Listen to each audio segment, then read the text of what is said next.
سیدنا ابو بکر صدیق رضی اللہ تعالیٰ عنہ کا حضور پاک صلی اللہ علیہ وسلم کے ساتھ جو لگاؤ ہے، دیکھیں دنیا میں ہر ایک کو کوئی نہ کوئی چیز عزیز ہوتی ہے. دنیاوی چیزوں میں، دینی معاملات میں اگر میں آپ سے پوچھوں آپ کو کیا اچھا لگتا ہے، آپ کہیں گے جمعہ کی نماز اچھی ہے، عید کی نماز اچھی ہے، رمضان اچھا ہے. یہ ہو گئے دینی معاملات. آپ سے میں کہوں دنیاوی چیزوں میں کچھ پسند ہے آپ کو؟ ہاں آپ کہہ سکتے ہیں مجھے کپڑے پسند ہے، عطر پسند ہے، چپل پسند ہے، فلاں پسند ہے. ہر ایک کی دنیا سے بھی کچھ نہ کچھ پسندیدہ چیزیں ہوتی ہیں. حضرت ابو بکر صدیق سے سوال کیا گیا دینی چیزوں کے بارے میں نہیں، دینی معاملات میں آپ کو کیا پسند ہے یہ نہیں پوچھا گیا. کہا گیا دنیاوی معاملات میں آپ کو کیا چیز پسند ہے؟ کہتے ہیں 3 چیزیں پسند ہیں، 3 چیزیں مجھے دنیاوی بہت پسند ہیں. پوچھا گیا وہ کیا ہے؟ کہتے ہیں النظرۃ الی وجہ رسول اللہ.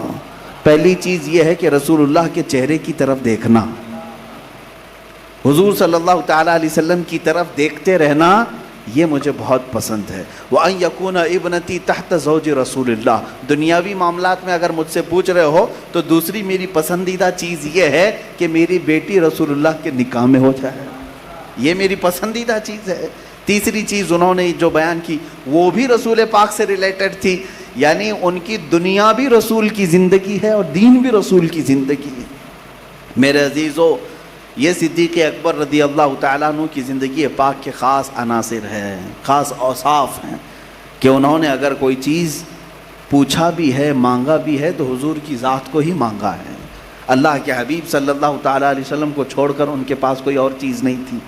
مشہور واقعہ آپ نے سنا ہوگا حدیث پاک میں، جب رسول کریم صلی اللہ علیہ وسلم نے جنگ کے وقت لوگوں سے کہا کہ اپنے پاس جو کچھ ہے اللہ کی راہ میں خیرات کرو، تو حضرت عمر اپنے گھر میں آدھا مال رکھ کر آدھا لے آئے اور حضرت ابو بکر پورے گھر کا سارا سامان لے کر کے آئے. فرق دیکھیں. اور دونوں سے پوچھا گیا، انہوں نے کہا میرے گھر میں آدھا مال ہے بیوی بچوں کے لیے اور آدھا میں نے اللہ کی راہ میں خرچ کیا. یہ کوئی ناجائز کام نہیں تھا، شریعت نے ایسا آپ کے اوپر نافذ نہیں کیا ہے کہ سب لے جائیں. حضرت ابو بکر صدیق سے پوچھا، انہوں نے کہا سب لے آیا ہوں. کہا گھر میں کیا چھوڑا ہے؟ کہا اللہ اس کے رسول کو. یہ کمال درجے کا، یہ فنا کا درجہ ہے جہاں اپنی ہر چیز رسول پاک کے قدموں میں وار دیا، نچھاور کر دیا. انہوں نے اپنے اولاد کو، اپنے گھر بار کو، یہاں تک کہ آپ کو معلوم ہے ہجرت کے موقع پر باپ بوڑھے ہیں. ابو قحافہ وہ ابھی ایمان لائے ہوئے نہیں تھے، حضرت ابو بکر صدیق کے والد، اور آنکھیں نہیں تھی، بصارت جا چکی تھی. باپ کو تکلیف بھی نہ پہنچے، ٹھیس بھی نہ پہنچے، اور حضور صلی اللہ علیہ وسلم کے ساتھ جانا ہے انہیں ہجرت کی راہ. انہوں نے یہ نہیں دیکھا کہ بوڑھا باپ ہے اس کو کون دیکھے گا، نہیں، میرے آقا صلی اللہ علیہ وسلم کی رضا کی خاطر رات کے وقت اٹھ پڑے اور پتھروں کی ایک گٹھری، یعنی ان کے باپ طاق میں پیسوں کی یا اشرفیوں کے سکے ایک جگہ جمع کر کے رکھتے تھے. حضرت ابو بکر صدیق نے اس جگہ چھوٹی چھوٹی ٹھکریاں اور پتھروں کی وہ رکھی تاکہ میرے باپ کو اس بات کا غم نہ ہو کہ ابو بکر اپنے پیسے لے کر کے چلا گیا. باپ کو اس طرح سے کہ ہجرت کے موقع پر اپنی بیٹی سے کہا کہ اگر باپ ابا پوچھیں کہ ابو بکر کے پیسے یہاں ہیں یا لے کر کے گیا تو خالی وہاں تک ہاتھ لے جا کر کے دکھا دینا باپ کو، وہ گٹھری کو پکڑ کر کے دیکھ کر کے مطمئن ہو جائیں گے. میرے عزیزو، جس صدیق اکبر رضی اللہ تعالیٰ عنہ نے اپنے ماں باپ کو وار دیا رسول پاک کی زندگی پر، اپنی اولاد کو، اپنے گھر بار کو، یہ بھی مشہور بات ہے کہ آپ کے بیٹے جنگ بدر میں مقابل میں آئے تھے، وہ بھی ایمان لائے ہوئے نہیں تھے جنگ بدر میں، اور اس کے بعد پھر وہ ایمان لائے چند دنوں کے بعد. تو حضرت ابو بکر سے بیٹے نے کہا ابا بدر میں آپ 3 بار میری تلوار کے نیچے آ گئے تھے لیکن میں نے مارا نہیں. باپ کو کوئی کیسے مار سکتا ہے؟ حضرت ابو بکر نے فرمایا اگر تو ایک بار بھی آ جاتا تو میں مار دیتا. میں یہ نہیں دیکھتا کہ میرا بیٹا ہے، یہ دیکھتا کہ دشمن رسول ہے، حضور کے مقابل میں آیا ہے، حضور سے لڑنے کے لیے آیا ہے. یہی عین ایمان ہے. محمد کی محبت دین حق کی شرط اول ہے، اسی میں ہو اگر خامی تو سب کچھ نامکمل ہے. یہ زندگی پاک کا ان کا خاص عنصر ہے. عزیزان گرامی، حدیثیں بھی تو آپ پڑھتے ہیں، سنتے ہیں. میرے آقا صلی اللہ علیہ وسلم نے کیا نہیں فرمایا لا یؤمن احدکم حتی اکون احب الیہ من والدہ وولدہ والناس اجمعین، تم میں سے اس وقت تک کوئی مومن نہیں ہو سکتا جب تک وہ اپنے ماں باپ، اپنی اولاد اور تمام انسانوں سے زیادہ مجھ سے محبت نہ کرے۔ یہ حدیث پاک میں کرتے ہیں ہم آج؟ حضور پاک صلی اللہ تعالیٰ علیہ وسلم سے پوچھیں گے تو سوال میں فوراً کہیں گے کہ ہاں کیوں نہیں، لبیک، ہم تو حضور صلی اللہ علیہ وسلم سے بے پناہ محبت کرتے ہیں۔ میرے عزیزو، اسی بات کو تو حضرت ابوبکر شبلی رحمۃ اللہ تعالیٰ علیہ نے فرمایا۔ حضرت ابوبکر شبلی سلسلہ قادریہ کے بڑے مشہور بزرگ ہیں، کہتے ہیں میری زندگی میں اگر سب سے ڈیفیکلٹ کوئی سوال ہے، سب سے مشکل کوئی سوال ہے تو وہ یہ سوال ہے، اگر کسی نے مجھ سے پوچھ لیا کیا آپ رسول اللہ سے محبت کرتے ہیں، آپ رسول اللہ سے محبت، اب میں سوال کروں گا تو سارے لوگ فوراً جواب دیں گے، لیکن حضرت ابوبکر شبلی فرماتے ہیں کہ میرے لیے سب سے کٹھن سوال ہے یہ۔ کہا اس میں کیا ہے، مشکل سوال کیا ہے، جواب تو آسان ہے۔ کہتے ہیں یہی تو، اگر میں نہ کہہ دیا تو ایمان چلا جائے گا۔ بات صحیح ہے، اگر میں کہہ دیا اس سوال کے جواب میں نہیں، محبت نہیں کرتا تو معاذ اللہ ایمان چلا جائے گا، اور اگر ہاں کہہ دیا تو پھر اعمال اور میرا دل ملامت کرے گا، کہاں محبت کا دعویٰ اور کہاں اعمال تیرے۔ وہ حضرت ابوبکر شبلی رضی اللہ تعالیٰ عنہ جو غوث اعظم رضی اللہ تعالیٰ عنہ کے دادا مرشد ہوتے ہیں سلسلے میں، وہ کہتے ہیں کہ میں اگر ہاں کہہ دوں تو ڈر لگتا ہے، دل ملامت کرے گا کہ حضور سے محبت کا دعویٰ تو کرتا ہے، تیرے اعمال کہاں ہیں اس طرح کے۔ اے میرے عزیزو، حضور اکرم صلی اللہ تعالیٰ علیہ وسلم سے محبت کا دعویٰ کرنا اور یہ کہنا کہ ہم اپنے ماں باپ، اولاد، بھائی بہن، سارے انسانوں سے زیادہ محبت کرتے ہیں، یہ زبانی اعتبار سے بڑا آسان ہے، پریکٹیکلی لائف میں اس کو عمل کر کے دکھانا یہ صرف ایمان والوں کا حصہ ہے، جو کمال ایمان کو پہنچے ہیں۔ کمال ایمان کو پہنچا ہو تو پھر اسے دولت بھی نہیں روک سکتی، اس کی اولاد بھی نہیں روک سکتی، محبت مصطفیٰ صلی اللہ علیہ وسلم میں کوئی چیز اس کے پاؤں کی بیڑی نہیں بن سکتی۔ اور اگر آج ہمارے درمیان کوئی چیز بیڑی بن جاتی ہے تو اس کا مطلب ہے کہ ہم جھوٹ بولتے ہیں، ہم جھوٹ بولتے ہیں۔ حضور پاک صلی اللہ علیہ وسلم سے محبت کا دعویٰ ہے، لیکن ان کی کچھ سنتوں کو ایسے اتار کر پھینکتے ہیں جیسے لگتا ہے کہ کوئی کاٹنے والی چیز ہمارے پاس آ گئی۔ کیوں میاں؟ کہا نہیں، لوگ کیا سمجھیں گے، میری نوکری کا سوال ہے، عورت کا سوال ہے، دوستوں کا سوال ہے، اگر میں یہ تمام چیزیں کرنے لگ جاؤں تو یہ سب لوگ مجھے سائیڈ کر دیں گے۔ تو کہاں تم نے رسول اللہ سے زیادہ محبت کی، تم تو ان دنیا والوں سے زیادہ محبت کرتے ہو، ان کا خیال زیادہ رکھتے ہو کہ ان کو برا نہ لگے، میری کمپنی میں مجھے برا کوئی نہ کہے، میرے دوستوں میں کوئی برا نہ کہے، میرے گھر والوں میں کوئی برا نہ کہے، تم تو ان کی محبت میں مبتلا ہو، کہاں رسول کی محبت کی بات کرتے ہو۔ حضور پاک صلی اللہ علیہ وسلم سے محبت کرنے والا پھر دنیا کی کسی چیز کا خیال نہیں کرتا۔ آؤ اس محبت کی ایک جھلک دیکھنا ہو تو وہ بلال حبشی کی زندگی میں دیکھو۔ اللہ اللہ، جس کے سینے پر پتھر رکھ دیں، جس کو آگ کے انگاروں پر سلایا جائے، جس کے پیر میں رسی باندھ کر اوباش لوگ پورے سڑکوں پر کھینچے ہیں، اور اس کے بعد کہیں کہ بلال تیرا آقا بھی بہت پیسے والا ہے۔ امیہ بن حرب بڑے پیسے والا تھا جو بلال حبشی کا آقا تھا، اور پھر وہ کہتا تھا کہ اب چھوڑ دے، میں تجھے اس سے بھی زیادہ تجھے اجرت دوں گا، اس سے بھی زیادہ تجھے سیلری دی جائے گی۔ یہ سب چیزیں تھی بلال حبشی کے پاس، صرف کہنا یہی تھا کہ میں محمد کا نہیں ہوں۔ معاذ اللہ، حضرت بلال حبشی نے اپنی سیلری کو لات مار دیا، اپنی اجرت کے دگنا ہونے کو بھی ٹھکرا دیا، ہر چیز کو، دنیا کی لالچ کو ٹھکرایا، حتیٰ کہ مشقتوں کے پہاڑ اٹھائے اور پھر بھی اپنے رسول کے نغمے ہی گنگنائے۔ دنیا نے دیکھا ہے، اور آج 1400 سال کے بعد عزت ہے تو امیہ بن حرب کی نہیں، بلال حبشی کی ہے۔ غلام تھے اگرچہ، لیکن رسول اللہ کی وفاداری کی وجہ سے، حضور کی زندگی سے وفا کرنے کی وجہ سے اللہ نے ان کی زندگی پاک کو آج تک ہمارے درمیان محترم رکھا ہے۔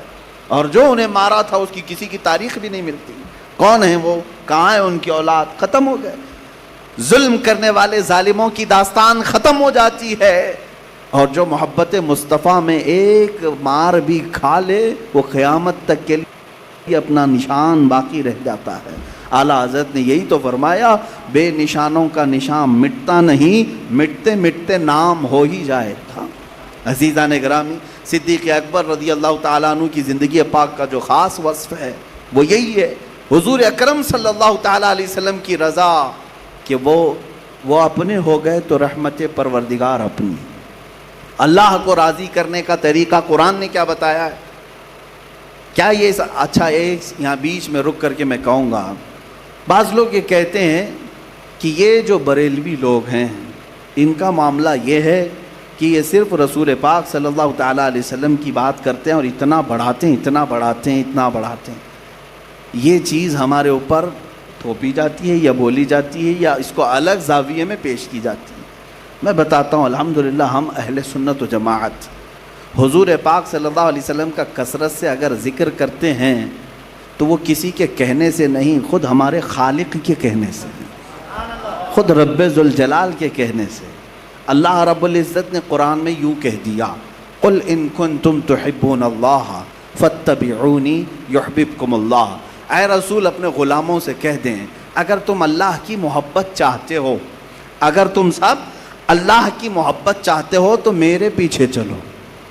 حضور کو یہ کہنے کا حکم آیا، آپ فرما دیں اپنے غلاموں سے کہ اگر تم سب اللہ کی محبت چاہتے ہو تو میرے پیچھے چلو، فاتبعونی، میری پیروی کرو۔ اور اس کے بدلے میں کیا ملے گا؟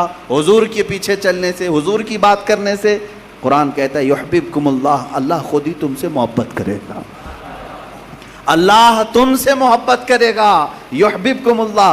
ارے ہم یہاں چاہ رہے تھے کہ ہم اللہ کے قریب ہو جائیں، اور حضور کے پیچھے چلنے پر انعام یہ ہے کہ اللہ فرما رہا ہے اللہ خود تم سے محبت کرے گا۔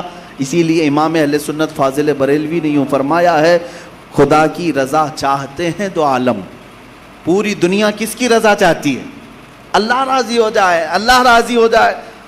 خدا کی رضا چاہتے ہیں تو عالم، اور خدا چاہتا ہے رضائے محمد صلی اللہ تعالیٰ علیہ وسلم۔ رسول پاک صلی اللہ علیہ وسلم اگر راضی ہیں تو ٹھیک ہے۔ اسی لیے قرآن کے اوراق آپ اٹھا کر کے پڑھیں، آپ سے گناہ ہو جائے، بخشنے والا کون ہے؟ اللہ ہے۔ توبہ کس کی بارگاہ میں کی جاتی ہے؟ اللہ کی بارگاہ میں۔ ہر مسلمان یہ جانتا ہے گناہ ہوئے تو سزا اور جزا دینے والا کون ہے؟ اللہ ہی ہے۔ ہمارا عقیدہ یہی ہے کہ وہ ہمیں رزق بھی دیتا ہے، ہمیں پرورش بھی کرتا ہے، ہمارا وہ خالق بھی ہے، مالک بھی ہے، سب کچھ ہے۔ اور اگر ہم سے گناہ ہوں تو سزا بھی وہی دے گا، نیکیاں ہوں تو جزا بھی وہی دے گا۔ لیکن اس کے باوجود قرآن میں اللہ فرماتا ہے وَلَوْ أَنَّهُمْ إِذْ ظَلَمُوا أَنفُسَهُمْ جَاءُوكَ۔ اے رسول اگر یہ مومنوں سے گناہ ہو جائیں تو توبہ کرنا چاہیے نا، گناہ ہو جائیں تو اللہ فرماتا ہے یہ آپ کے دربار میں آ جائیں، اللہ فرما رہا ہے یہ آپ کے دربار میں آ جائیں، فاستغفر اللہ، آپ کے پاس آ کر کے اللہ کی بارگاہ میں توبہ کریں، واستغفر لهم الرسول، پھر اللہ نے یہ بھی فرما دیا اور اے نبی اگر آپ ان کی سفارش کریں گے تو اللہ ان کی توبہ قبول کرے گا۔ بخدا خدا کا یہی ہے در، اعلیٰ حضرت یہی فرماتے ہیں خدا کی قسم خدا کا یہی ہے در، نہیں اور کوئی مفر مخر جو وہاں سے ہو یہیں آ کے ہو، جو یہاں نہیں تو وہاں نہیں۔ اگر حضور کی بارگاہ میں نہیں پہنچ سکے تو پھر وہاں بھی نہیں۔ یہ صدیق اکبر رضی اللہ تعالیٰ عنہ کی زندگی پاک ہم عرض کر رہے تھے، ان کی زندگیوں سے جو ملا ہے وہ نچوڑ، وہ خلاصہ۔ اچھا ایک بہت اہم بات میں عرض کرتا ہوں، حضرت ابوبکر صدیق کی زندگی کا خلاصہ، حضرت عمر فاروق اعظم کی زندگی کا خلاصہ، عثمان ابن عفان کی زندگی کا خلاصہ، حیدر کرار رضوان اللہ تعالیٰ علیہ مجمعین کی زندگی کا خلاصہ، جو انہوں نے محبت رسول پیش کی ہے، ان تمام محبتوں کے مجموعے کا نام مسلک اعلیٰ حضرت ہے۔ بات اب سمجھ میں آ گئی؟ کوئی نئی چیز نہیں ہے۔ ہمارے ہاں جو محبتیں پیش کی گئیں حضور پاک کے متعلق، یہی نہیں خلفائے راشدین کے کیے ہوئے طریقوں کو ہی بیان کیا گیا ہے۔ اگر بریلی کے تاجدار نے کہیں یہ کہہ دیا دشمن احمد پہ شدت کیجئے، ملحدوں کی کیا مروت کیجئے، غیظ میں جل جائیں بے دینوں کے دل، یا رسول اللہ کی کثرت کیجئے؟ یا اگر کہا ہے تو اپنے پیٹ سے نہیں کہا، انہی خلفائے راشدین کا طریقہ دیکھا، وہ حضور کے دشمنوں پر شدت کرتے تھے، اور قرآن بھی کہہ رہا ہے اشداء علی الکفار، یہ صحابہ وہ ہیں جو کافروں پر بہت سخت تھے۔ کس لیے؟ اس لیے نہیں کہ یہ کتے کی طرح دکھتے ہیں، اس لیے کہ مصطفیٰ کی دشمنی پالتے ہیں، چاہے وہ کتنے بھی خوبصورت ہوں، اگر سینے میں مصطفیٰ کی دشمنی پالتے ہیں تو ان کے لیے ہم سخت لہجہ ہی اختیار کریں گے۔ یہ سختی جو اعلیٰ حضرت کے شعر میں آپ کو نظر آ رہی ہے، بعض لوگ کہتے ہیں کیا مولانا اتنا سکھا رہے ہیں، دشمن احمد پہ شدت کیجئے، دشمن احمد پہ شدت کیجئے، یہ سب شدت کرنے کا طریقہ سکھایا جا رہا ہے۔ میرے عزیزو، یہ بریلی کے تاجدار نے نہیں سکھایا، یہ رسول اللہ کے عمر فاروق نے سکھایا ہے۔ ہاں، ان کی زندگی پاک میں جس نے رسول کا فیصلہ نہیں مانا، اس کے ساتھ عمر فاروق نے کیا کیا یہ تو سب کو معلوم ہے۔ بشر نام کا ایک منافق، نام کا مسلمان تھا، حضور کے پاس آیا، ایک یہودی کے اس کے درمیان معاملہ تھا، حضور نے فیصلہ اس یہودی کے حق میں کیا، جو حق تھا، جو صحیح تھا وہ فیصلہ کیا، باہر آ کر کہا نہیں مجھے یہ فیصلہ منظور نہیں، میں عمر کے پاس فیصلہ کراؤں گا۔ وہ وہاں آئے اور اس یہودی نے حضرت عمر سے کہا ہم رسول کے پاس گئے تھے تمہارے، اور انہوں نے میرے حق میں فیصلہ کیا، یہ تمہارا مسلمان بھائی ہے، اپنے نبی کے فیصلے کو نہیں مانتا۔ حضرت عمر اندر تلوار لے کر کے آئے اور اس کی گردن اڑائی اور کہا جو میرے نبی کا فیصلہ نہیں مانتا، عمر اس کا فیصلہ یہی کرتا ہے۔ اب مجھے بتاؤ، دشمن احمد پہ شدت کیجئے یہ کس نے کہا، کہاں سے کہا؟ یہ حضرت عمر نے سکھایا ہے رضی اللہ تعالیٰ عنہ۔ لوگ ہم سے یہ کہتے ہیں کہ آپ سخت لہجے میں بات کرتے ہیں، آپ کو پتہ ہے عمیر بن وہب ایک ایسا شخص جو شیطان قریش اس کو کہتے تھے، جنگ بدر میں سب کو ابھارنے والا، اور وہ شخص آیا تھا مدینہ طیبہ، اس کا بیٹا قید تھا حضور کی بارگاہ میں، بدر کے قیدیوں میں وہاں پر قید تھا حضور صلی اللہ علیہ وسلم کے پاس۔ عمیر بن وہب دشمنی میں کھار کھا رہا تھا کہ کسی نہ کسی طرح سے میں بدلہ لے لوں، بدر میں کتنے لوگوں کو مار دیا ان لوگوں نے، ہم بہت بڑی تعداد میں تھے پھر بھی یہ مسلمان جیت گئے، اور مکہ میں روز ٹینشن میں رات گزارتا تھا۔ ایک ایسا ہی شخص ملا، صفوان نام تھا، اور اس کا بھی پرابلم وہی تھا، اس کے باپ کو بدر میں مار دیا گیا تھا، اس کا بیٹا قید تھا، اس کا باپ مرا تھا، تو دونوں کا سیم پرابلم، تو دونوں بیٹھ کر کے کعبہ کے حتیم کے اندر فیصلہ کرتے ہیں۔ صفوان بہت پیسے والا تھا، عمیر سے کہا تو اگر جا کر کے محمد کا قتل کر کے آئے تو میں تیرے سارے قرضے چکا دوں گا، اور تیرے بچوں کی باقی سب کی پرورش میں خود اپنے ذمے لوں گا۔ معاہدہ کر لیا اور تلوار بھی دے دیا، زہر لگا کر کے عمیر کو مدینہ بھیج دیا۔ مدینہ آیا عمیر، کیا کرنے کے لیے؟ میرے آقا صلی اللہ علیہ وسلم کا قتل کرنے کے لیے، لیکن کس بہانے سے آیا کہ بیٹے کی خیر خیریت پوچھنے جا رہا ہوں، قیدی ہے نا، حضور کی بارگاہ میں قیدی ہے۔ اب یہ وہ وقت تھا جب رسول پاک صلی اللہ علیہ وسلم مسجد نبوی میں ہیں، اور حضرت عمر فاروق باہر مسجد نبوی کے باہر چند صحابہ کے ساتھ کھڑے ہیں، اور جیسے ہی عمیر بن وہب آیا، اب حدیثوں کی سب کتابیں اٹھا کر پڑھو، جو جملہ پڑھو گے تو پھر آپ کو پتہ چلے گا۔ حضرت عمر کہتے ہیں خذوا ھذا الکلب، کہتے ہیں اپنے ساتھیوں کو پکڑو اس کتے کو، پکڑو اس کتے کو۔ آپ کہتے ہیں ہم، یا پھر ہمارے علماء گالیاں دیتے ہیں، حضرت عمر کیا کہہ رہے تھے؟ اب حضرت عمر نے کہا پکڑو اس کتے کو، یہ لفظ ہے، اور جا کر کے اس کی گردن میں رومال ڈال کر کے اس کو پکڑ کے لائے، کہا کیسے آنا ہوا حضور صلی اللہ علیہ وسلم کی بارگاہ میں؟ تو دشمنوں کے پاس سے ہے، اس طرف والا کیسے آیا ہے؟ تو اس نے کہا نہیں، صرف میں اپنے بیٹے کی خیر خیریت لینے کے لیے آیا ہوں۔ حضرت عمر نے کہا تمہارا فیصلہ بعد میں کرتا ہوں، پہلے حضور سے پوچھ لیتا ہوں۔ وہیں کھڑا کیا اور حضور کی بارگاہ میں اندر آیا، کہا عمیر بن وہب آیا ہے مکہ سے، کیا اس کو اندر لاؤں؟ حضور نے فرمایا اندر لے آؤ، اسی طرح سے اندر کھینچ کر لائے۔ حضور نے فرمایا چھوڑ دو۔ رسول پاک صلی اللہ علیہ وسلم نے پوچھا عمیر کیسا آنا ہوا؟ کہا کہ بس میں اپنے بیٹے کو دیکھنے آیا ہوں۔ آپ کے پاس قیدی ہے بیٹا۔ حضور نے پوچھا اگر بیٹے کو دیکھنے آئے تو تلوار کیوں لے آئے ہو؟ تلوار ساتھ میں کیوں لے آئے ہو؟ تو اس نے تلوار پھینک دیا دکھانے کے لیے، کہا اس تلوار کا کیا ہونا ہے؟ تلواریں تو ہمارے پاس بدر میں بھی تھی، کام تو نہیں آئی نا، آپ ہی کے کام آئی ساری چیزیں، تلوار میں چھوڑ دیتا ہوں۔ وہ بہانے کر رہا تھا، ہیلے بہانے کر رہا تھا۔ حضور پاک صلی اللہ علیہ وسلم نے پھر پوچھا بتاؤ عمیر کیسے آنا ہوا؟ کہا بیٹے کی خیریت لینے کے لیے۔ غیب داں رسول نے پھر پکار کر کہا عمیر وہ بات کیوں نہیں کہتے جو صفوان کے ساتھ خانہ کعبہ کے پاس کر کے آئے ہو؟ حتیم کعبہ میں بیٹھ کر کے تم نے کیا پلاننگ کی ہے وہ بات بتاؤ۔ عمیر بن وہب کی کپ کپی طاری ہو گئی، وہ حضور پاک کے سامنے کھڑا ہے، غیب داں رسول کے پاس کھڑا ہے۔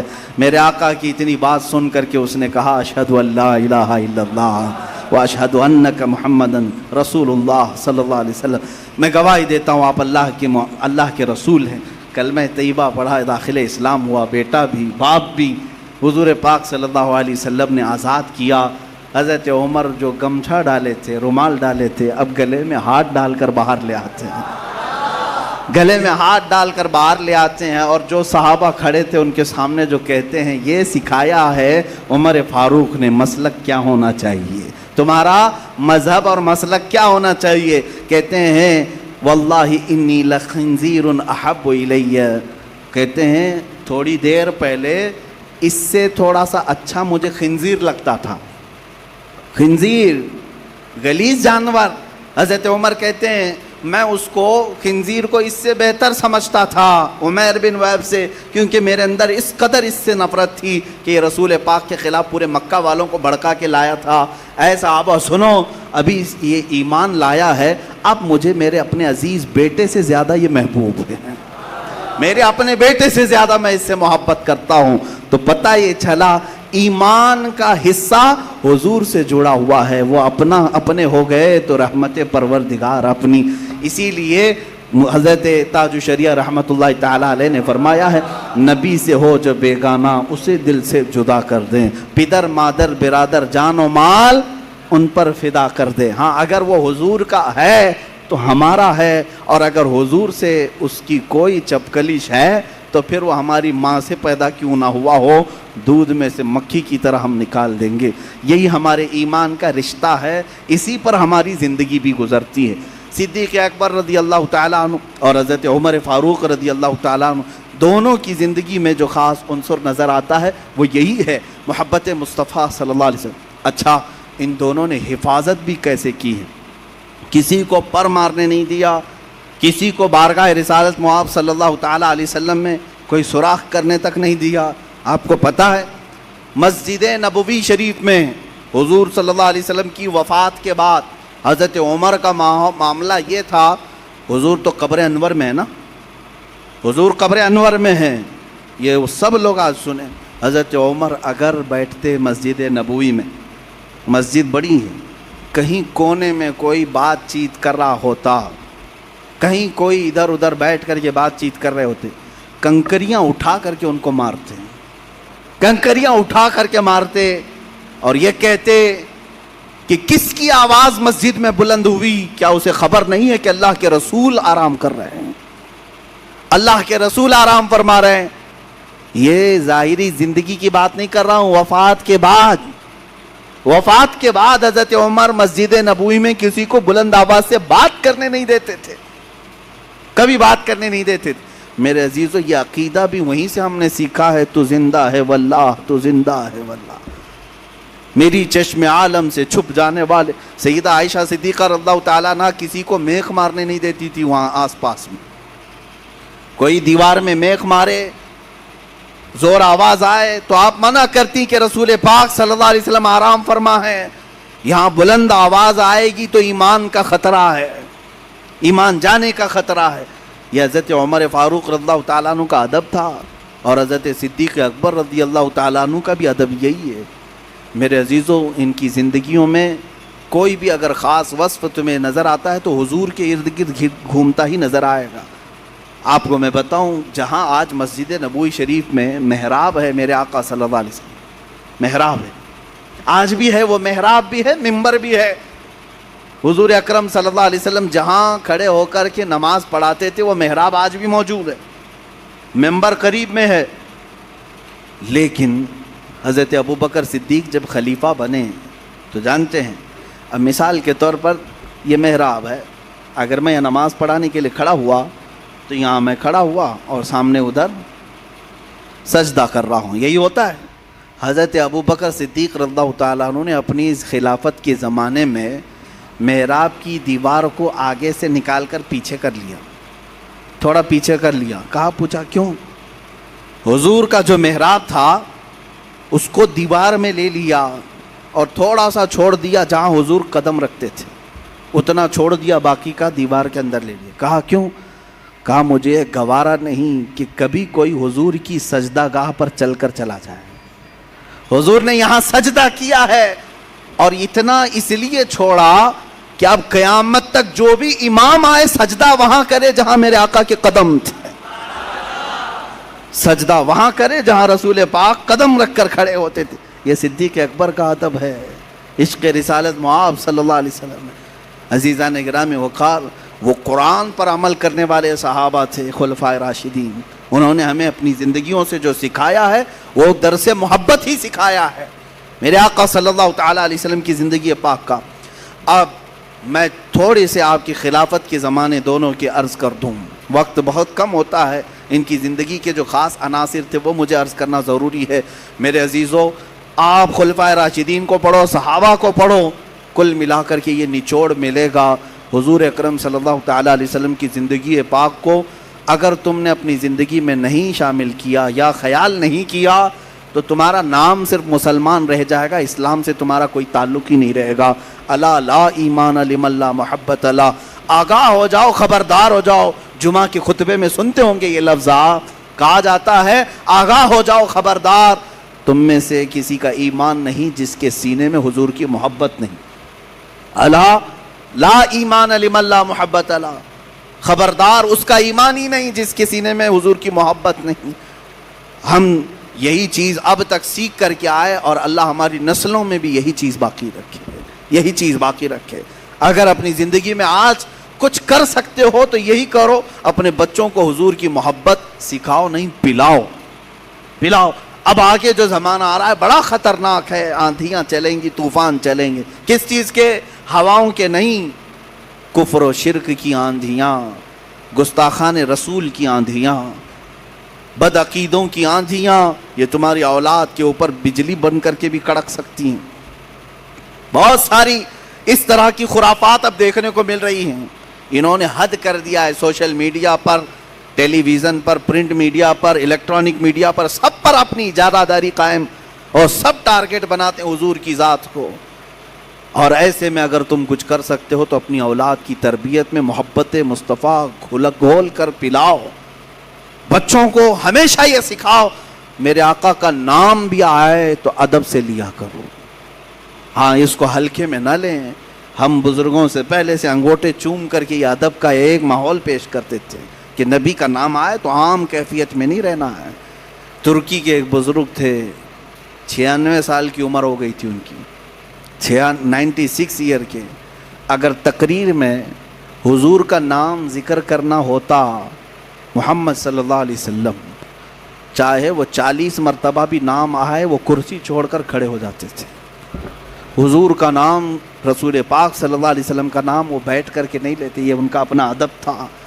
محمود، سلطان محمود غزنوی جانتے ہیں، ایاز کے بیٹے کو پکارتے تھے، ایاز کے بیٹے کا نام محمد تھا۔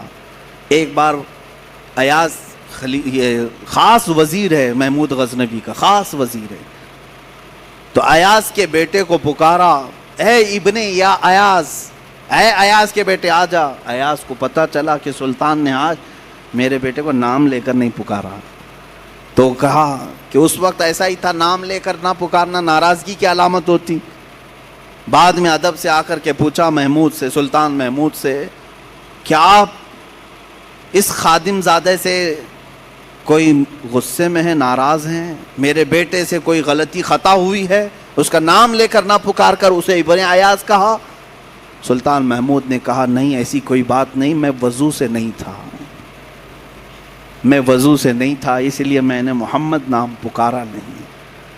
اور اس بارگاہ میں اگر ہم جائیں جس کو پوری دنیا علامہ جامی کہتی ہے، فارسی کے مشہور زمانہ، فارسی کے وہ امام عشق و محبت کہتے ہیں 1000 بار بشویم دہن ز مشک و گلاب، ہنوز نام تو گفتن کمال بے ادبیز، 1000 بار میں مشک اور گلاب سے اپنا منہ دھو لوں پھر بھی یا رسول اللہ آپ کا نام زبان پر لانا میں بے ادبی سمجھتا ہوں۔ اور پھر جنید و بایزید، ان کا کیا حال ہے کہ کیا گیا ہے ادب گاہست زیر آسمان از عرش نازک تر، نفس گم کردہ می آیت جنید و بایزید اینجا۔ آسمان کے نیچے ادب کی ایک ایسی جگہ ہے کہ جنید بغدادی اور بایزید بسطامی جیسے مشہور اولیاء جب اس بارگاہ میں آتے ہیں تو اپنی سانسیں بھی روک لیا کرتے تھے۔ حضور کے دربار میں آنے کے بعد سانس روک لیتے، کیوں کہ نکلنے والی سانسوں سے حضور کی بے ادبی نہ ہو جائے۔ عزیزان گرامی، ہمارا مسلک، ہمارا مذہب ادب کا ہے، اور بارگاہ رسالت محمد صلی اللہ علیہ وسلم نے جتنا ادب ہم سکھا سکتے ہیں اپنی اولاد کو سکھاؤ، اور یہ بھی ساتھ میں سکھاؤ ہر چیز برداشت کر لینا، مگر حضور کی شان میں ادنا سی توہین کبھی برداشت نہ کرنا، کبھی برداشت نہ کرنا۔ حضور کے خلاف کوئی بات آئے تو ہرگز برداشت نہ کرنا۔ اب سیدنا ابو بکر صدیق رضی اللہ تعالیٰ عنہ کا زمانہ آیا حضور کی وفات کے بعد۔ میرے عزیزو، پہلی بات تو حضور کی وفات صحابہ کے لیے بہت بڑا صدمہ تھا، اور قیامت کی بڑی نشانیوں میں سے ایک بڑی نشانی یہ بھی تھی حضور کا رحلت کرنا۔ رسول پاک صلی اللہ تعالیٰ علیہ وسلم کی وفات صحابہ پر جو بجلی بن کر گری تھی اس کو الفاظ میں بیان کرنا بھی مشکل ہے۔ صحابہ کی کیفیت کیا تھی اس وقت؟ اگر بیڑا کسی نے سنبھالا تھا تو حضرت ابو بکر صدیق نے۔ صحابہ مغموم تھے، غمگین تھے، پریشان حال تھے، مسجد میں ساکت و جامد بیٹھے تھے۔ صدیق اکبر اللہ تعالیٰ عنہ نے ممبر پر چڑھ کر کے خطبہ دیا اور حضور کی تعریف بیان کرنے کے بعد کہا، اے صحابہ تم اللہ کی عبادت کرتے تھے یا محمد صلی اللہ علیہ وسلم کی؟ سبوں نے کہا اللہ کی۔ کہا پھر اٹھو، وہ اللہ کل بھی زندہ تھا، اب بھی زندہ ہے، ہمیشہ زندہ رہے گا۔ محمد صلی اللہ علیہ وسلم اس کی طرف سے پیغام لے کر کے آئے تھے، انہوں نے اپنا کام مکمل کر دیا، وہ اپنے رفیق اعلیٰ کے پاس چلے گئے، اور جو ان کے پاس واپس ملنا چاہتا ہے وہ ان کے قدم قدم ان کے نقوش پا کی اقتدا کرے، ان کے قدموں کے پیچھے چلے۔ پھر صدیق اکبر کے اس خطبے نے امت کو اٹھایا، صحابہ نے آپ کے ہاتھ پر بیعت کی، خلافت راشدہ یہاں سے شروع ہوئی۔ سب سے پہلا چیلنج جو آیا حضرت ابو بکر صدیق کے سامنے، وہ کون سا چیلنج تھا؟ اللہ اللہ کیسے امتحانات ہوئے حضرت ابو بکر کے۔ ایک لشکر حضرت اسامہ بن زید کی سپہ سالاری میں ملک شام جا رہا تھا، اس میں بہت صحابہ تھے، اور اچانک مسیلمہ کذاب، ایک شخص ہے مسیلمہ نام کا، اس نے اپنے نبی ہونے کا دعویٰ کر دیا کہ محمد صلی اللہ علیہ وسلم کے بعد میں نبی ہوں۔ وہ جھوٹا نبی بن گیا، جھوٹی نبوت کا دعویٰ کیا۔ اب اس کے بھی بہت سارے پیروکار ہو گئے، بہت سارے لوگ اس کے بھی ماننے والے ہو گئے۔ ایک چیلنج وہ تھا۔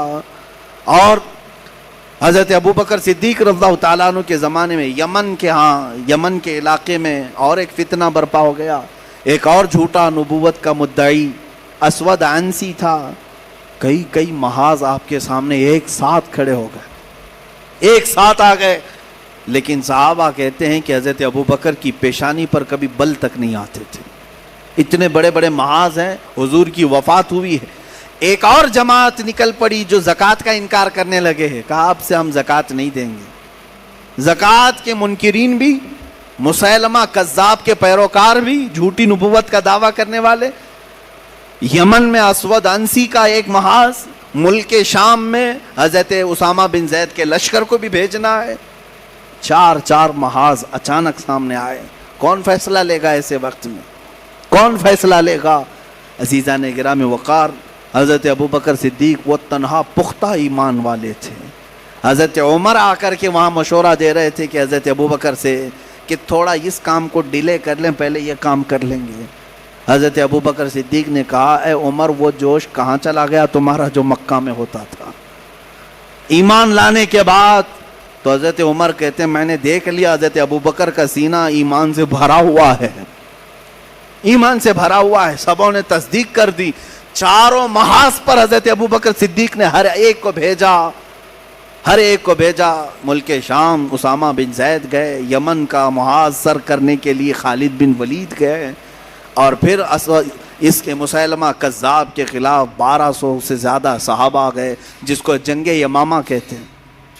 کئی ہزار صحابہ یہاں پر بھی گئے، لیکن جانتے ہیں یہ جنگ یمامہ جس میں مسیلمہ کذاب کے خلاف جنگ لڑی گئی تھی، اللہ اللہ، میں بھی وہی پڑھ رہا تھا جنگ یمامہ کو، پھر کسی وقت میں تفصیل سے بیان کروں گا۔ یہ وہ جنگ تھی جو ختم نبوت پر ڈاکہ ڈالنے والوں کے خلاف تھی، سب سے پہلی جنگ ہے۔ جنہوں نے حضور کی ختم نبوت کا انکار کیا، صحابہ مدینے سے چل پڑے، اور جب جنگ ہوئی تو جانتے ہیں 1200 صحابہ شہید ہوئے تھے اس میں، 1200 صحابہ، جن کے اور بعض روایت میں 700 صحابہ جو سب کے سب حافظ قرآن تھے، شہید ہو گئے، پورے میدان میں بکھرے ہوئے تھے، کئی کی گردنیں الگ، کئی کے سر الگ، کئی کے دھڑ الگ، کئی کے ہاتھ پیر جدا، سب پورے میدان میں بکھرے ہوئے تھے۔ لکھنے والوں نے، روایت لکھنے والوں نے دیکھا اور کہا جتنے بھی وہاں پر لاشیں تھیں ہم نے دیکھا سب کے چہرے مسکرا رہے تھے، سب کے چہرے چمک رہے تھے، سب کے چہرے دمک رہے تھے۔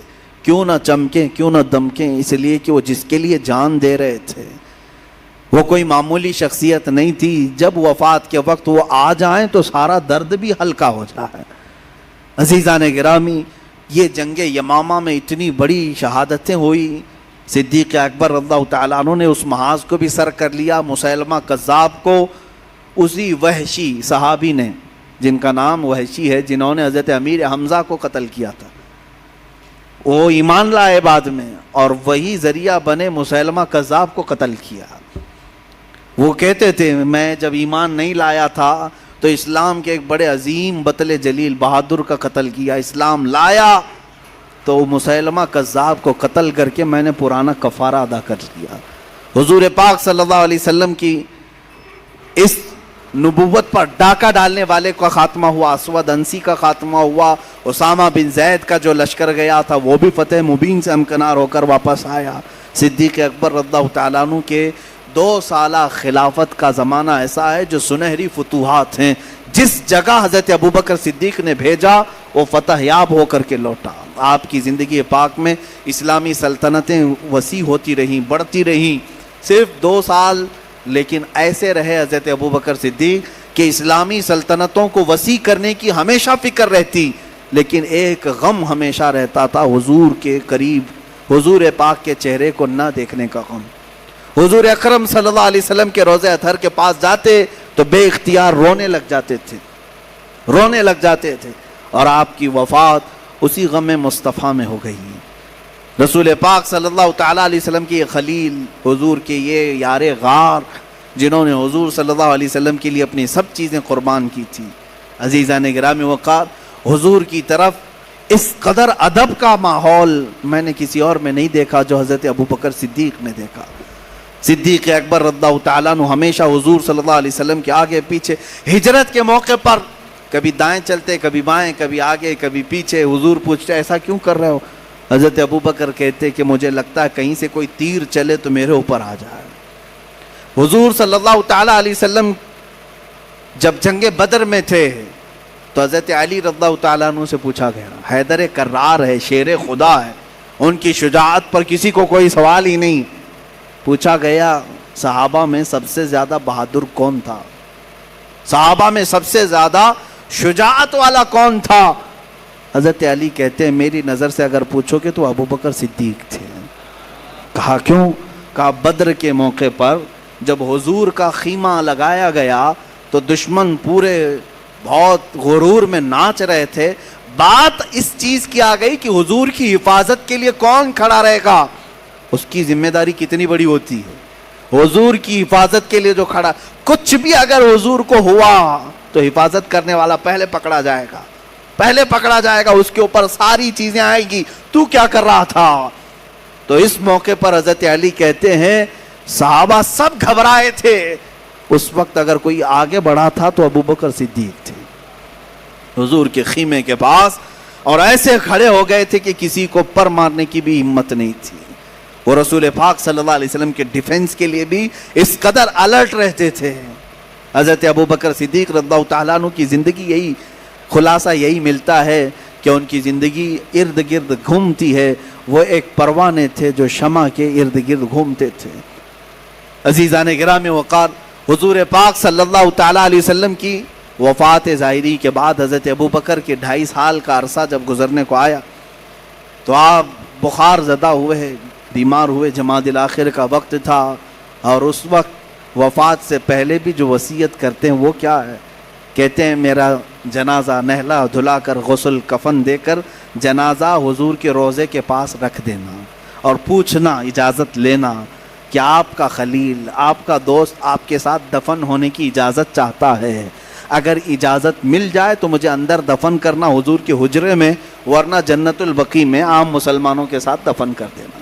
یہ وصیت ہے حضرت ابوبکر صدیق کی وفات کے بعد۔ میں کبھی کبھار سوچتا ہوں اس روایت کو پڑھنے کے بعد صحابہ بھی سن کر خاموش رہ گئے، وہ کس سے اجازت لینے کی بات کہہ رہے ہیں؟ جو قبر میں ہیں۔ حضرت ابوبکر کس سے اجازت لینے کی بات کر رہے ہیں؟ قبر میں ہے رسول پاک، اور صحابہ بھی خاموش ہیں۔ اس کا مطلب ہے ان کا عقیدہ ہی یہ تھا کہ حضور سنتے بھی ہیں، دیکھتے بھی ہیں اور جواب بھی دیتے ہیں۔ ہم یہاں سے پکاریں وہ وہاں سے سنیں، مصطفیٰ کی سماعت پہ لاکھوں سنا۔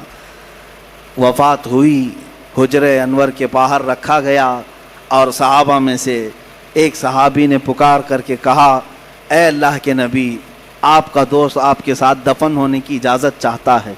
اتنا باہر کھڑے ہو کر کے کہا، حجرے انور کا دروازہ اچانک کھل گیا، اس کی چٹکنی گر گئی اور دروازہ کھلا، اندر سے آواز آئی، ادخل الحبیب الی الحبیب، حبیب کو حبیب کے ساتھ داخل کر دو۔ صحابہ نے حضور کے پہلو میں انہیں دفن کیا ہے۔ اللہ اللہ، کیا شان ہے صدیق تمہاری، جب تک اللہ نے زندگی دی تب بھی حضور کی معیت اور صحبت میں گزارا، اور وفات بھی ہوئی تو قیامت تک حضور کے پہلو میں سونا ملا۔ یہ کسی کو نہیں مل سکا جو حضور سے اتنا متصل ہو کر کے کوئی سو رہا ہو۔ حضور کی کسی خاندان والے میں بھی کسی کو یہ چیز نہیں ملی کہ وہ قبر میں حضور کے متصل ہو کر کے اب تک سو رہا ہو۔ اور اس کے بعد دوسری فضیلت اگر کسی کو ملی ہے وہ حضرت عمر فاروق کو ملی ہے۔ ان کے بعد یہ حجرہ بند ہو گیا، یہ حجرہ بند ہو گیا۔ حضور بادشاہ اعظم آرام فرمائے، پہلو میں دونوں وزیر آرام فرمائے۔ میرے آقا فرماتے ہیں اتنا ہی نہیں میرے عزیزو، حضور فرماتے ہیں قیامت کے دن جب سور پھونکا جائے گا، سارے لوگ اٹھائے جائیں گے میدان محشر میں۔ جانتے ہیں آپ ترتیب کیا ہوگی؟ میرے آقا فرماتے ہیں سارے لوگوں پر پہلے موت آئے گی، پھر جب اٹھانے کی باری آئے گی تو سب سے پہلے جو روح بیدار ہوگی وہ محمد رسول اللہ صلی اللہ علیہ وسلم۔ حضور فرماتے ہیں میں بیدار ہوں گا، اپنی قبر سے اٹھوں گا۔ حدیث میں حضور نے کیفیت بھی بتائی کہ کیسے میں اٹھوں گا۔ حضور فرماتے ہیں میں اس حال میں اٹھوں گا میدان قیامت میں آنے کے لیے اپنی قبر سے کہ میرے ایک ہاتھ ابو بکر کے کندھے پر ہوگا، دوسرا ہاتھ عمر کے کندھے پر ہوگا۔ اس شان میں وہ دولہا تشریف لا رہے ہوں گے۔ حضور صلی اللہ علیہ وسلم میدان قیامت میں بھی آئیں گے تو ابو بکر و عمر کے ساتھ آئیں گے۔ پھر دیکھنا ان کالے چہروں کا کیا ہونا ہے، جو صدیق کو گالیاں دیتے ہیں، جو فاروق اعظم کو گالیاں دیتے ہیں، جو حضرت عثمان غنی رضی اللہ تعالیٰ عنہ کو گالیاں دیتے ہیں۔ تمہاری خیر نہیں ہوگی، تمہیں اگر حضور کے پاس آنا بھی ہوگا تو ان دونوں وزیروں کا سامنا کرنا بھی ہوگا۔ اور میرے آقا صلی اللہ علیہ وسلم ان کی محبت پر، ان کی محبت کو ترجیح دیا کرتے، اکثر بیان بھی فرماتے۔ عزیزان گرامی، وہ قیامت کا منظر کیسا ہوگا جب حضرت ابوبکر اور حضرت عمر حضور کے پہلو میں ہوں گے اور حضور پاک صلی اللہ علیہ وسلم تشریف لا رہے ہوں گے۔ یہ نہیں فرمایا حضور نے کہ انبیاء کرام کے جھرمٹ میں حضور تشریف لائیں گے، بلکہ قیامت کے دن بھی اپنے غلاموں کے ساتھ ہی تشریف لائیں گے۔ فقط اتنا سبب ہے انعقاد بزم محشر کا کہ ان کی شان محبوبی دکھائی جانے والی ہے۔ قیامت کا منظر یہ سب جو ہو رہا ہے یہ بھی اسی لیے ہو رہا ہے کہ رسول کی شان محبوبی دکھائی جانے والی ہے۔ عزیزان گرامی، جو صدیق اکبر سے، جو عمر فاروق سے جلتا ہے، نفرت کرتا ہے، عداوت کرتا ہے، وہ دنیا میں بھی خائب و خاسر ہوگا، ذلیل ہو کر مرے گا۔ بلکہ مارحرہ مطہرہ کے ایک بڑے بزرگ ہیں، انہوں نے فرمایا اور بڑے عزم کے ساتھ فرمایا، قبر میں اسے دفن کرنا، واپس آ جانا، اور بعد میں کھول کر کے دیکھو گے اس کا چہرہ قبلے سے پھیر دیا گیا ہوگا۔ ایسے شخص کا چہرہ بھی قبلے کی طرف نہیں رکھا جائے گا، چہرہ پھیر دیا جائے گا۔ جو ابو بکر و عمر رضی اللہ تعالیٰ عنہما سے نفرت رکھتا ہے یا دل میں عداوت رکھتا ہے، عزیزان گرامی، جس کو رسول اللہ نے اپنے پہلو میں سلایا ہے، اپنے بغل میں سلایا ہے، اس سے نفرت کیسے ہو سکتی؟ ہاں یہ بات ضرور ہے کہ یہ خلفائے راشدین جس طرح سے ہمارے لیے ایمان کا حصہ ہیں، دین کا حصہ ہیں، ان سب کی محبت یکساں رکھو۔ کسی میں بھی ادھر ادھر کرو گے تو پھر تمہارا ایمان بھی ڈگمگائے گا، تمہارا ایمان بھی ڈگمگائے گا۔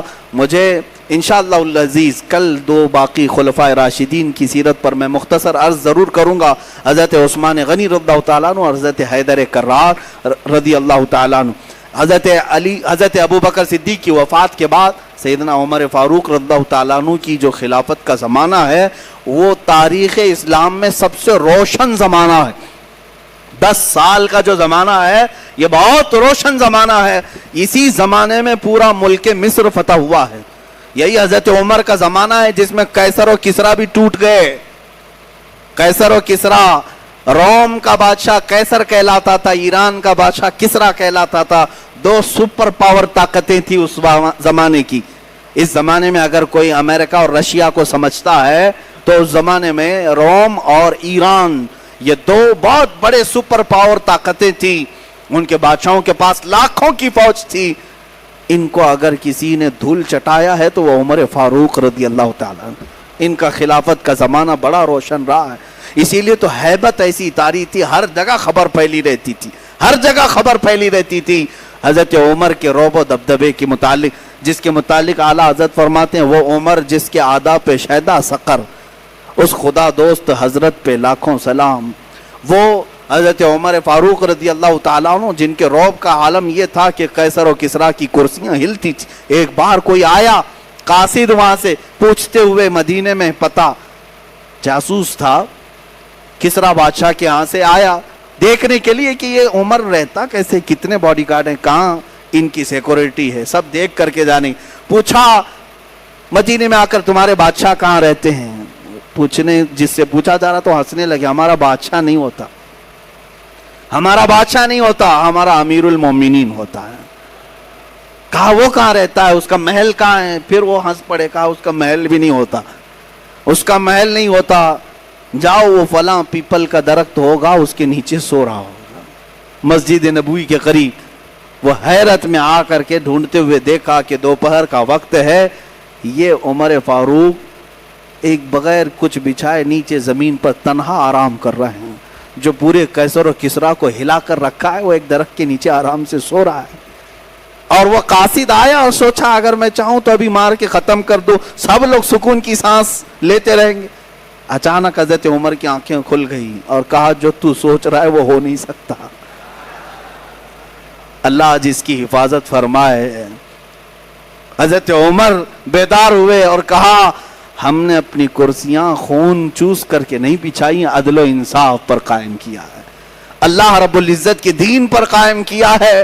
میرا مولا جب تک چاہے گا ہماری حفاظت کرے گا، 1000 فوجی مل کر کے بھی حفاظت نہیں کریں گے اگر اللہ نہ چاہے۔ بہرحال حضرت عمر کا رعب، ان کی تمکنت، ان کا جلال بڑے بڑے بادشاہوں پر طاری تھا۔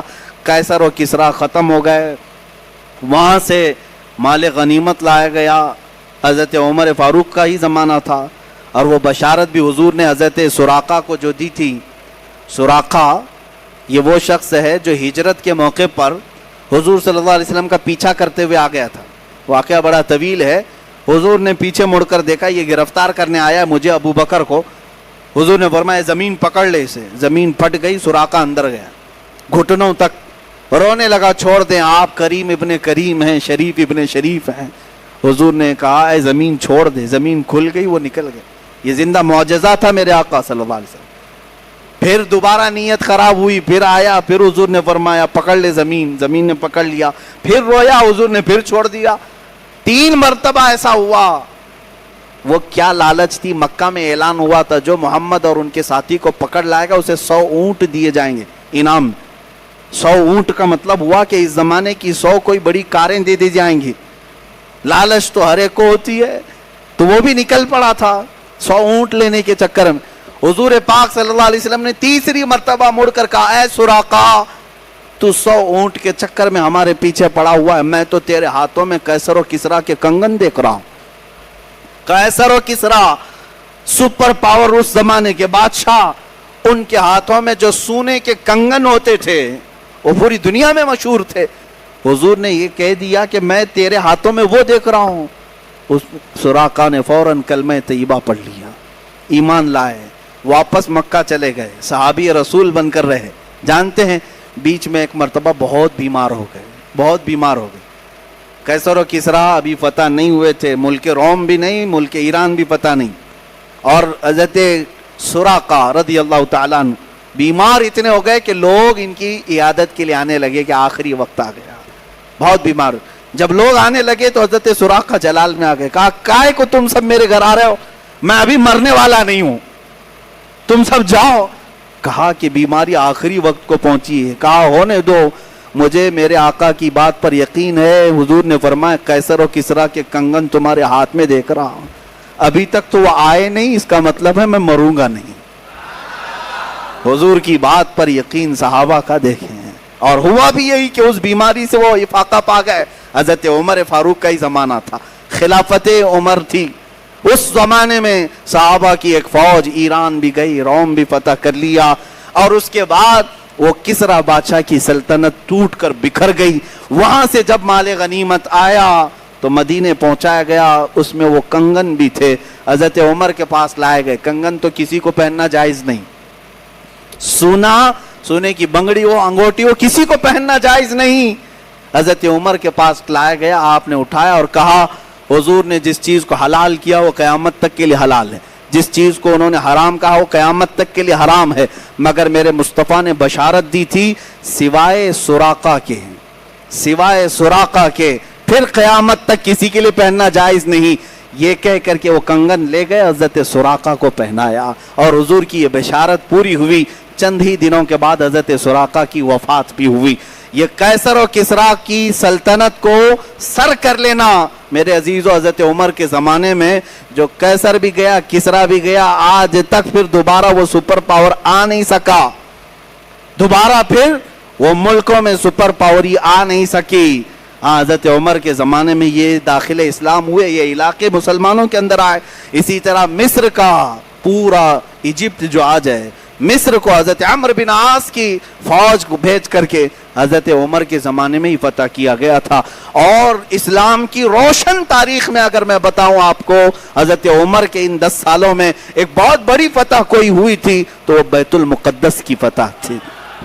بیت المقدس قبلہ اول مسجد اقصی, یہ حضرت عمر فاروق کے زمانے میں فتح ہوا, اور سب سے پہلے وہاں پر مصلی بچھایا حضرت عمر فاروق نے نماز پڑھائی ہے. سیدنا عمر ابن خطاب رضی اللہ تعالیٰ عنہ کی آج بھی نشانیاں موجود ہیں وہاں پر, آج بھی ہیں, اور انہوں نے عدل و انصاف قائم کیا, اور ان کا یہ روشن زمانہ تھا. خرافات کو ختم کیا, بہت ساری بےہودگیوں کو ختم کیا, حرام چیزوں کو بند کیا. آپ جانتے ہیں ملک شام میں, مدینہ کہاں ہے, ملک شام کہاں ہے, ملک شام میں گزرنے والے ایک فوجی رات کے وقت ایک دیہات سے گزر رہے ہیں. شام اور مدینے کا سفر کتنا ہے, 1000 کلومیٹر سے زیادہ ہے, اور ملک شام کے کسی ایک دیہات سے فوجی گزر رہے ہیں. رات کے وقت ایک گھر کے اندر سے آواز آ